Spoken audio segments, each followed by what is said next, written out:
This two-port S parameter can be a filter, for example, yeah, an RF filter that allows certain frequencies and does not allow certain other frequencies. How will you be able to know how much is the power that it can accept, how much of the power passes through, how much of the power is reflected back? The way you will do it is you will have a transmission line that is connected to the filter, again another transmission line to connected to the filter. All of that is going to be impedance matched to 50 ohms. From this measurement, you can find that since my 2 is matched, my A2 is 0. Since it is Z0 here, Z0 is matched to Z0, my A2 is 0. If A2 is 0, I can find what is, I can measure what is B1. I can say my B1 over A1 is S11. Then I measure my B2 here, right? I measure B2 over A1 because I know what I'm sending in. If I measure B1, I get S11. If I measure B2, I get S12. Sorry, S21. The convention is the second one is the excited port. So the second one is the incident port. And the first one is the observed port. So for S11, you incident at 1 and you're observing 1. For S21, you're incident at 1 and observing 2. If I were to measure S12 and S22, I need to swap, right? I need to bring this guy to 1 and move this guy to 2. That's exactly what we're doing here. And since Z0 is connected to Z0 here, my A1 is going to be 0. And once A1 is 0, if I measure what is B2, my B2 over A1.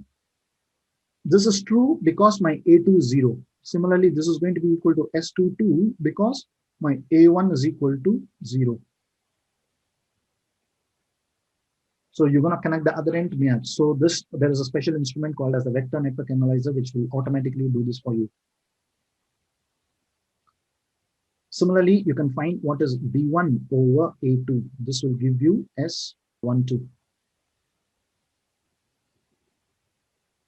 So the S parameter is now S11, S12, S21, S22. It's a 4x4. Each one is a complex number. It has a magnitude and phase. And each one is a function of frequency. Yeah? So for every different frequency, you can have different S parameters. So the VNA, the instrument that I mentioned later, we will discuss about that instrument that can measure all these 4 parameters across a certain frequency band. But how is it related to the reflection coefficient? We know that the reflection coefficient, once I have this gamma square, whatever P in that I send, that is going to be the reflected power. Because my gamma is V plus over V minus, V minus over V plus. Turns out that this reflection coefficient is exactly the same as my S11 when all the ports are under matched output, when the outputs are matched under the conditions of match condition, which is like this, when this output of S2 is matched to Z0.